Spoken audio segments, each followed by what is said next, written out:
Ada negara yang bangkrut cuma gara-gara ngundang Muhammad Ali untuk tanding di negaranya. Pertandingannya tuh jadi legendaris banget. Tapi negaranya, hilang. Nama negaranya tuh Zaire. Pernah denger nggak? Nggak kan? Ya karena emang udah bangkrut negaranya. Sekarang tuh ganti nama jadi Democratic Republic of Congo. Jadi di tahun 1974, negara ini pengen banget ngadain pertandingan tinju terbesar di dunia, yaitu Muhammad Ali versus George Foreman.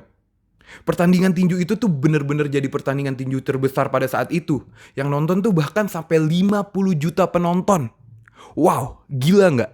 Tapi kok bisa ya pertandingan tinju sebesar itu bikin negara bangkrut? Oke, sebelum kita ngebahas kenapa pertandingan ini bisa bikin negara bangkrut, kita kenalan dulu nih sama presiden dari Zaire. Namanya Mobutu Sese Seko. Susah nih. By the way, nama ini tuh punya arti yang keren banget loh. Artinya tuh pejuang perkasa yang karena ketangguhannya akan memenangkan satu demi satu penaklukan dan meninggalkan api di jejaknya. Wow, gokil gak sih namanya? Tapi tahu gak sih itu bukan nama aslinya. Nama aslinya tuh Joseph. Dia tuh ganti nama jadi karena dia tuh pengen terdengar namanya Afrika banget dan biar terdengar patriotik gitu. Oh iya, dia tuh punya visi autentisite atau originalitas. Dia tuh pengen banget ngapus jejak kolonial yang ada di Kongo waktu itu. Makanya dia ngubah nama negaranya dari Kongo ke Zaire. Walaupun setelah dia lengser namanya berubah lagi jadi Kongo. Dia juga ngelarang nama-nama yang berbau asing. Makanya dia ngubah namanya dari Joseph ke Mobutu. Mungkin kita bisa lihat visinya tuh baik ya. Tapi di balik visinya yang baik, dia tuh sebenarnya adalah diktator yang terkenal sadis. Bahkan dia pernah ngegantung lawan politiknya di muka umum. Selain itu dia juga menguasai segala media dan segala informasi yang masuk ke Zaire. Dan tahu nggak apa yang gokil? Setiap pagi orang-orang dipaksa ngeliat muka dia di TV ngelayang-layang di atas langit. Gokil nggak tuh? NPD tingkat dewa. Mobutu juga tipikal diktator yang selalu mau nguntungin dirinya sendiri sama nguntungin kroni-kroninya nih. Banyak banget proyek-proyek negara yang dikasih cuma-cuma ke saudaranya ataupun kerabatnya. Dia juga ngelakuin korupsi yang gak main-main besarnya, yaitu sekitar 4-5 miliar US dollar, yang waktu itu setara sama seluruh utang luar negeri Zaire. Gila gak sih? Berarti hampir semua utang luar negeri negara itu masuk ke kantong dia. Kalian tahu gak sih uang itu untuk apa? Dia tuh buat istana yang megah banget, bahkan dilengkapi bandara pribadi. Dan lokasi istananya tuh di tengah hutan. Gokil gak tuh? Dan tujuan dia ngebangun istana itu tuh dia pengen banget negaranya dipandang. Dia pengen istana itu jadi landmark. Gak cuma itu, dia tuh juga sering nyewa pesawat Concorde. Cuma buat shopping di Paris bareng keluarganya. Wow! Oh iya, gue lupa jelasin. Negara Zaire ini sebenarnya bisa banget jadi negara berkembang. Karena mereka tuh punya sumber daya alam yang besar banget. Waktu itu, mereka adalah salah satu produsen tembaga dan kobalt terbesar di dunia. Selain itu, pertanian mereka juga lumayan oke, walau akhirnya rusak. Karena pengelolaannya tuh nggak jelas dan ugal-ugalan gitu. Mereka tuh juga ngebet banget buat ngelakuin nasionalisasi ekonomi. Bahkan, mereka sampai ngusir para pengusaha luar dan ngasih semua asetnya ke orang-orang asli sana. Tapi, kayak yang gue bilang tadi, aset-asetnya tuh cuma dikasih ke kroni-kroninya aja. Dan sama sekali nggak ngelibatin ahli. Dan disitulah dimulai kehancuran. Di tahun 1974, harga tembaga tuh turun pesat. Bahkan harganya turun sampai 50%. Yang ngebuat negara tuh kelimpungan. Akhirnya, mereka cuma ngandelin utang luar negeri yang diberikan sama Amerika. Mungkin ada yang bingung nih, kenapa ya Amerika masih mau minjemin utang ke negara yang mau bangkrut?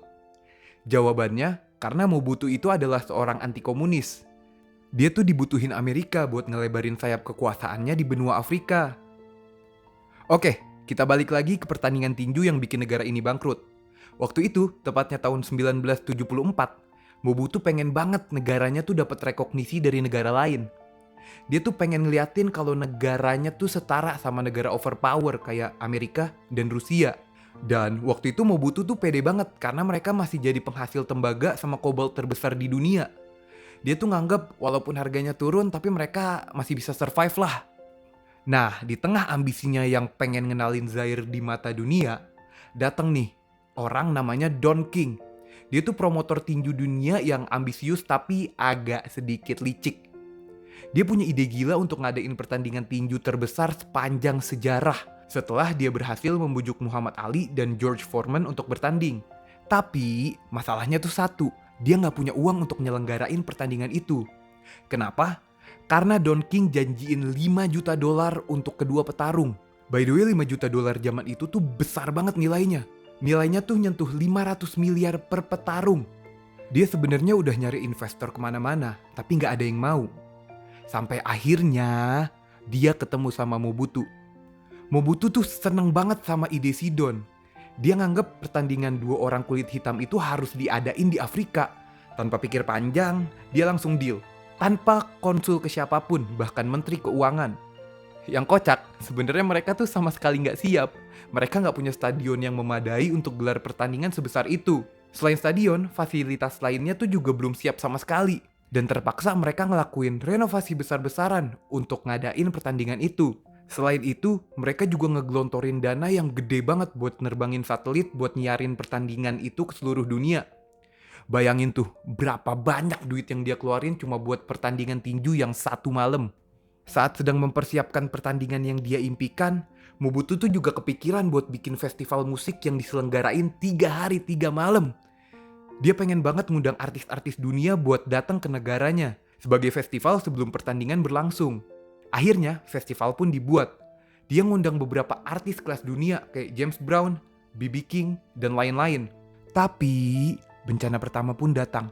Seminggu sebelum tanggal pertandingan, George Foreman tuh kena sikut dan dia pun cedera. Dokter nyaranin untuk nunda pertandingan selama 6 minggu.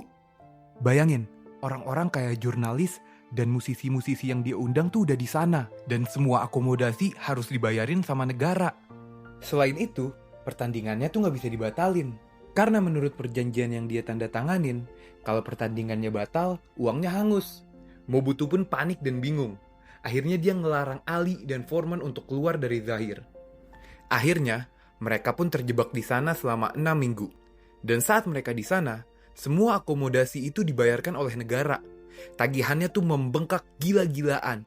Uang negara dibakar tiap hari cuman buat menjamu tamu-tamu yang nunggu luka Foreman sembuh. Selama masa tunggu itu terjadi, ada fenomena unik nih. Rakyat Zaire tuh jatuh cinta banget sama Ali. Karena Muhammad Ali tuh pinter banget ngambil hati masyarakat.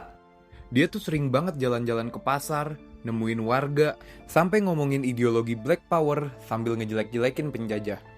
Di sisi lain, George Foreman malah ngelakuin blunder nih. Dia turun dari pesawat sambil bawa 2 anjing German Shepherd. Foreman tuh gak tahu sejarah. Bagi rakyat Kongo, anjing German Shepherd itu simbol trauma. Karena anjing itu dipakai sama polisi Belgia untuk ngegigit dan nyiksa rakyat Kongo pas zaman penjajahan. Otomatis, satu negara jadi benci sama Foreman. Dan muncullah yel-yel legendaris. Artinya, Ali, bunuh dia! Fast forward ke 30 Oktober 1974. Pertandingan dimulai. Mobutu nonton lewat TV-nya di istana. Dia takut kalau datang ke stadion. Dia ngira bakal ada yang nembak dia. Walaupun sebenarnya enggak. Itu cuman paranoid dia doang. Pertandingan malam itu berhasil dimenangkan oleh Muhammad Ali di ronde ke-8. Ali berhasil meng-KO-kan Foreman dengan fenomenal. Dan sampai sekarang, pertandingan itu menjadi pertandingan terbaik sepanjang sejarah. Tapi seperti yang kalian sudah ketahui sebelumnya, pertandingan ini sangatlah memakan banyak anggaran. Dan saat pertandingan diadakan, keuangan negara tidak baik-baik saja. Gak beberapa lama, ekonomi Zaire kolaps karena blunder kebijakan yang dilakukan Mobutu. Negara Zaire memang gak langsung runtuh. Negara ini masih bisa bertahan hingga tahun 1997 lewat utang-utang luar negeri yang diberikan Amerika Serikat. Tetapi, Zaire tidak pernah benar-benar pulih dari krisis ekonomi pasca 1974. Di tahun 1997, Mobutu kabur dari negaranya karena tekanan politik yang sangat keras. Di tahun itu juga dia meninggal di Maroko karena kanker prostat yang ia alami. Kehancuran negara Zaire bukan semata-mata karena pertandingan tinju saja. Korupsi Mobutu yang besar-besaran adalah penyebab utamanya. Tapi, Rumble of the Jungle adalah simbol sempurna dari kegilaan rezim itu. Sebuah momen di mana prioritas negara dijungkir balikan. Rumah sakit nggak ada obat, jalanan rusak, tapi diktatornya sibuk untuk ngebayarin James Brown dan Muhammad Ali, tanpa memikirkan benar-benar tentang kesusahan rakyatnya.